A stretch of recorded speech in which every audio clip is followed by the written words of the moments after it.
வணக்கம் மக்களே, இது பிக் பாஸ் டே 61 எபிசோட் நம்பர் 62.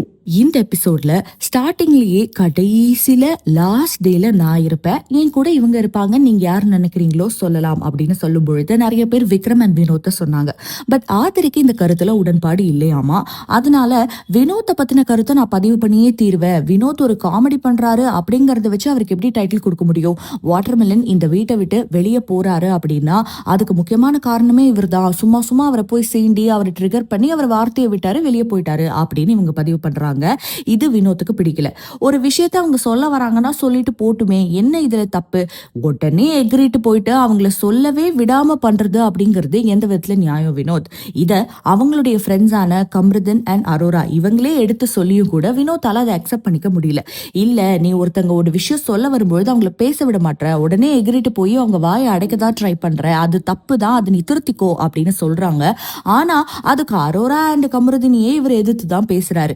தப்பு ஒருத்தங்க சொன்னாங்கன்னா அதை அக்செப்ட் பண்ணிக்கிறதுல தப்பு ஒன்றும் இல்லையே வினோத் அவர்களே. இந்த பேச்சு ஒரு பக்கம் இப்படி நடந்துட்டு இருக்க, சம்பந்தமே இல்லாம வியானா நடுவுல வந்து ஆதரே இப்ப கருத்தை வைக்கிறேன்னு சொல்லும் பொழுது அவங்களுக்கு சப்போர்ட்டா இத்தனை பேர் பேசி வினோத்தை வந்து வாயை மூடுங்க, அவங்க கருத்தை சொல்லட்டும்னு சொல்றீங்கல்ல. அப்படி இருக்கும் பொழுது நேத்துக்கு எனக்காக ஏன் யாருமே பேசல? இந்த வீட்டுல இன்னும் நிறைய பேர் அடுத்தவங்கள பேச விடாம அவங்களுடைய சிரிப்பால ஒரு விஷயத்த தப்ப கூட கரெக்டா பண்ணிக்கிட்டு இருக்காங்க அப்படின்னு பதிவு பண்றாங்க. எதுக்கு இந்த தேவையில்லாத பதிவு அப்படின்னு அவங்க சொல்ல வரதுல நமக்கு புரியவே இல்லை. அந்த வீட்டுல இருக்கிற எல்லாருமே ஒரு நிமிஷம் அதை யோசிச்சுட்டு, நீ யார சொல்ற, விக்ரம சொல்றியா அப்படின்னு கேட்கும் பொழுது டக்குன்னு ஆமா நான் விக்ரம மட்டும் சொல்ல, நிறைய பேர் சொல்ற, விக்ரமும் அதுல ஒரு ஆள் அப்படின்னு சமாளிச்சிட்டாங்க.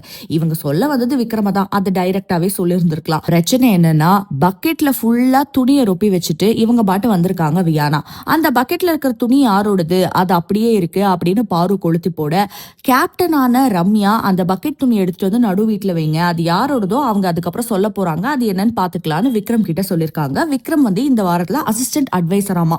சோ அவர் எடுத்துட்டு வந்து நடு வீட்டுல வச்சிருக்காரு. அது யாரோடதுன்னு அவர் பாக்கல. ரூம்ல ரெடி ஆயிட்டு இருந்த வியானா திடீர்னு ஹாலுக்கு வந்து, அது எப்படி நீங்க கொண்டு வந்து வைப்பீங்க, என்னோடதுன்னு தெரிஞ்சுதானே நீங்க கொண்டு வந்து வச்சிருக்கீங்க அப்படின்னு ஏதோ ஒரு வார்த்தையை விட்டுருக்காங்க. அங்கேயே விக்ரம் சுத்தமா உடஞ்சு போயிட்டாராமா. நான் உன்னோடதுன்னு தெரிஞ்சு அது ஓன் துணின்னு தெரிஞ்சு நான் நடு வீட்டுல கொண்டு வந்து வைப்பேனா, எப்படி பேசுற நீ என்ன பார்த்துன்னு சொல்லிட்டு அவர் ஃபுல்லா ஜோன் அவுட் ஆயிட்டாராமா. இந்த கேப்ல யாரோ ஒருத்தங்க, ஆமா அவர் கையை விட்டு நோண்டி பார்த்திருப்பாரு அப்படின்னு சொல்ல வரியா நீ அப்படின்னு ஒரு பாயிண்ட பேசிருக்காங்க. இந்த பாயிண்ட பேசினாங்கன்னா ஒண்ணு பேசின உடனேயே என்ன பேசுறீங்க நீங்க அப்படின்னு அவங்க கிட்ட இவங்க தான் சண்டைக்கு போயிருக்கணும்.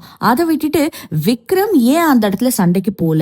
எல்லார்கிட்டயும் நியாயம் கேட்கிற விக்ரம் எனக்காக அப்படி ஒரு கமாண்டை யாரோ ஒருத்தங்க பாஸ் பண்ணும் பொழுது ஏன் நீங்க வாயை மூடுங்க, இது எங்களுக்குள்ள பிரச்சனை, நாங்க பாத்துக்கிறோம்னு சொல்லல, அதனாலதான் நான் வந்துட்டு அதுக்கு மேல அந்த பிரச்சனையை வளர்க்க வேண்டாம்னு கோச்சிட்டு உள்ள போயிட்டேன் அப்படின்னு ஒரு பிரச்சனையை வைக்கிறாங்க.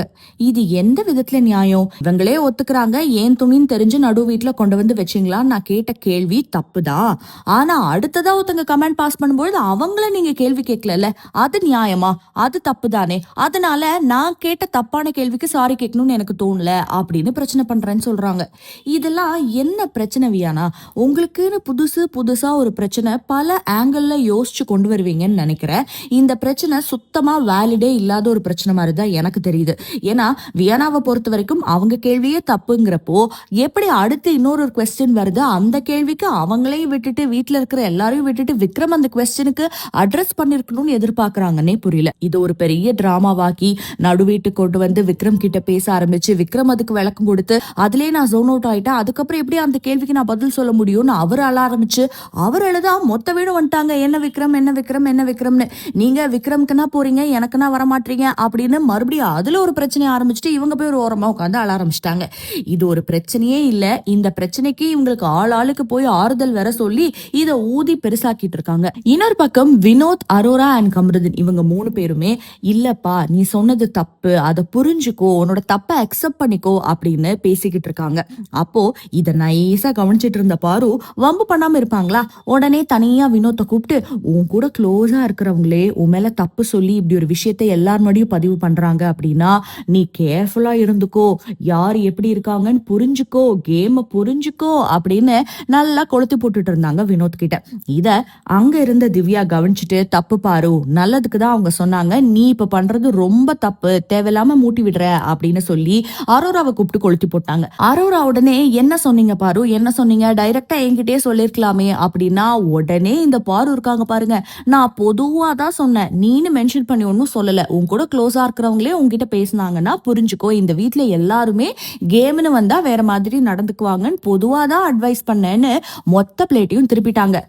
நீங்க என்ன பிளேட்டை திருப்பினா என்ன, அதான் பப்பரப்பேன் நாங்கெல்லாம் பார்த்துட்டோமே அப்படிங்கிற ரேஞ்சில அரோரா பாருவோட பல விஷயங்கள்ல டீலிங் பண்ணிருக்கிறதுனால அவங்களுக்கு பாருவோட இன்டென்ஷன் நல்லாவே புரிஞ்சிருச்சு.